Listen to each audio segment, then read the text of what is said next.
Bonsoir, bienvenue à tous. Dans le 18h, vous êtes sur RTI 1. Le président de la République de Pologne est en visite d'amitié et de travail en terre ivoirienne. Il a été reçu par son homologue ivoirien Alassane Ouattara ce mercredi.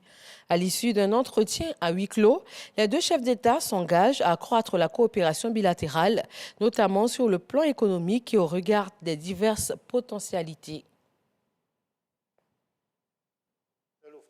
L'objectif donc de ma visite ici en Côte d'Ivoire, en Afrique de l'Ouest, c'est justement de renforcer la coopération, puisque la solution de cette crise se trouve notamment dans une coopération renforcée, donc une coopération renforcée dans ce cas entre la Pologne et la Côte d'Ivoire, dans de tels domaines comme l'agriculture, de nouvelles technologies, l'énergie, donc son exploitation, l'exploration donc minière, mais aussi l'exportation de ressources énergétiques, une coopération aussi technique, donc tout domaine possible de coopération économique, politique, mais aussi interhumaine. Et donc nous sommes tous les deux convaincus que cette coopération est donc justement possible.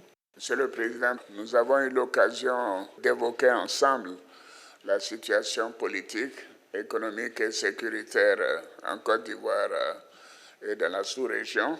J'ai pu vous dire que la Côte d'Ivoire est un pays qui est en paix, en sécurité pour les citoyens et les populations vivant ici, et qu'en matière de croissance économique, nous avons une économie en pleine expansion et que malgré la Covid, nous avons pu avoir un taux de croissance de 2% en 2020 et les perspectives sont pour des taux de croissance annuels de 7 à 8% de 2021 jusque pour les 4-5 prochaines années, comme cela a d'ailleurs été le cas de 2012 à 2019. Donc la situation économique est bonne, avec un taux d'inflation très bas, des investissements élevés et surtout des investissements privés.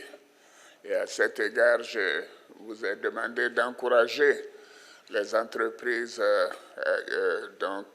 polonaises de venir investir en Côte d'Ivoire et aussi la possibilité pour nos entreprises de faire des prospections en Pologne.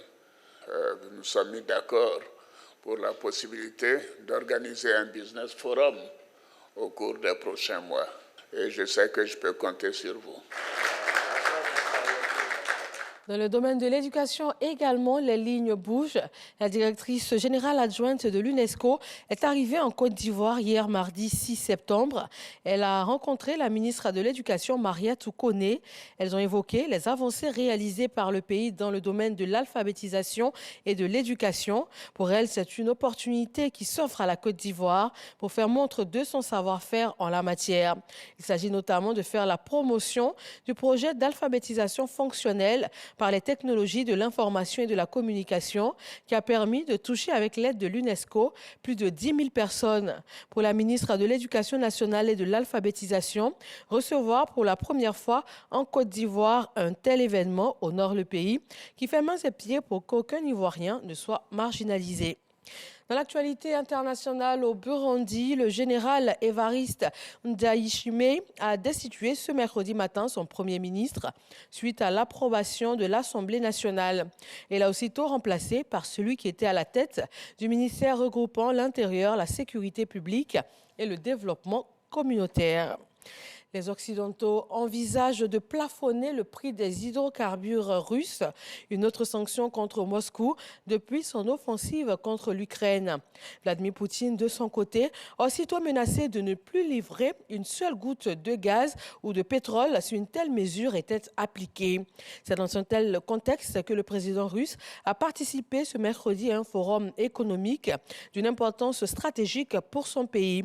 Et il précise qu'il sera impossible d'isoler la Russie. Merci de vous informer sur RTI 1. Je vous retrouve à 20h.